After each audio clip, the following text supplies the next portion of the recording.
I need to make an image of this. It's a small vase where you can put a flower here. And I need to take a small image of this for social media. You might recognize the shape of this. It's pretty close to the statue or bigger vase that I have over there.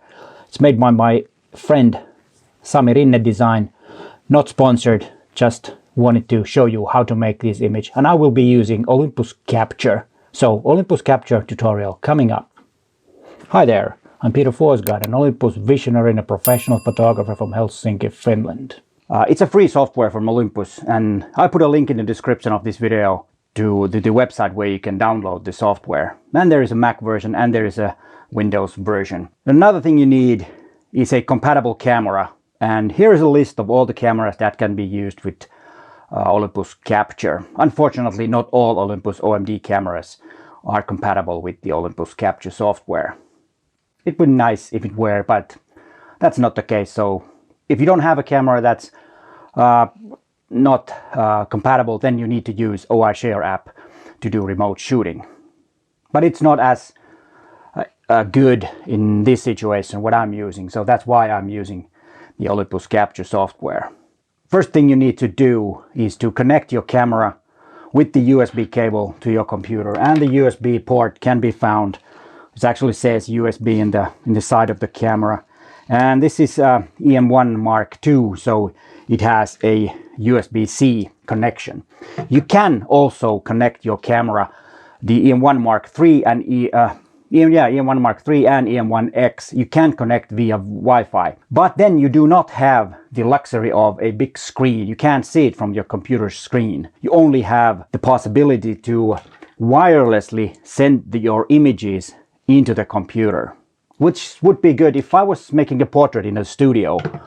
That would probably be the way that I'm doing. But now when I'm photographing this small thing, I want to see it from the big screen, and I can also control the camera. But let's look what the software looks like.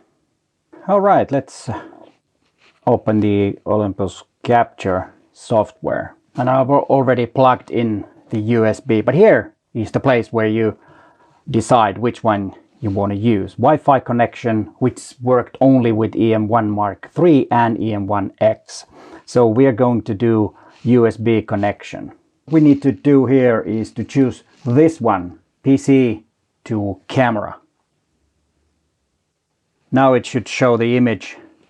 And yeah, then there is the next one. You need to decide if you want to record only to SD card, SD plus PC, or only PC. What I would like to do now is to have both, and then what we can do, and I can put them straight to the Olympus Capture thing, and then you press settings, and now it should be already okay. Now we can see the image.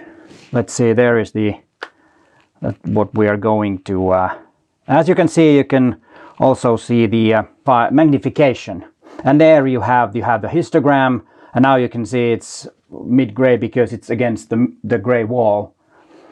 And then we can use any focusing point here, as you can see, very handy.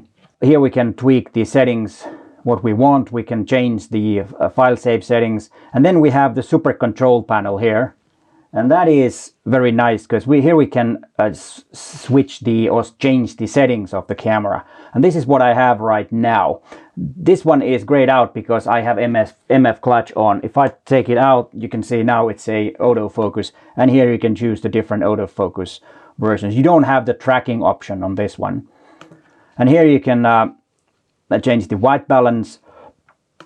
Let's have daylight, and exposure we will set up when we start actually shooting. Then you picture profile, HDR, face detection, the drive mode. You can have the metering mode, which is not really anything that I need on this particular shoot, or in that matter, I don't use it at all. Then we have raw, and then also we could control the flash. If I was using flash, I could control that too. And here we have the option to use the resolution of the live view. And here we could use the interval shooting, bracketing, and this one could record video, so we could record video with this too. But remember, that's only full HD. You cannot use 4K when you're connected, which is kind of drag. And with this you can fine-tune the AF, and here you have the back button focus, and here you have the shutter button. And then there's one important thing. If you use manual mode in exposure, you need to have the boost off, because if you have any of these, you won't be seeing the real exposure and it doesn't work. You won't see it here in the histogram, which is the most important thing. But remember, all this is free to use, and you just download it with the link that I've provided in the description of this video. But now I need to set up my shot, and then we'll come back to this software. Here you can see the image, and as you can see, it's totally overexposed, and there is actually also a possibility to see which part is overexposed. And as you can see, the black here tells us that it is totally blown out, and of course you can also see it from the histogram over here in the top left corner.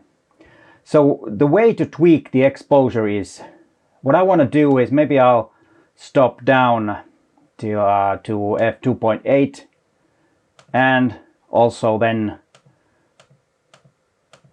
we can see the histogram. Okay, now we're quite close. Let's see if we go to 50. Yeah, it looks on the screen it's really bright, but if we check out the histogram, it's not that bad. It's actually quite good. And if we toggle the overexposed flag color, if we go one more, now we can see. So the perfect exposure is 1/50th of a second, 2.8, and then ISO 200. And now when we want to take the image, we need to focus first. And let's take the focus point right there. Maybe this could be quite good, and let's see if we can make the image, and we can check that it will record it also on the memory card, and it will record it on the PC's hard drive. And let's grab the image. It looks to be okay. And as you probably noticed, that I had aspect ratio 1:1 because I wanted to have a square image. If you really look closely, you can see the focus peaking marks on the side here. And since I've stopped down a bit, there will be some depth of field, so it will be sharp. This simple it is to use Olympus Capture. It's, as I said, it's a free software, and all you need to do is check this list and see if your camera is compatible with Olympus Capture. But hey, thanks for watching, and bye for now.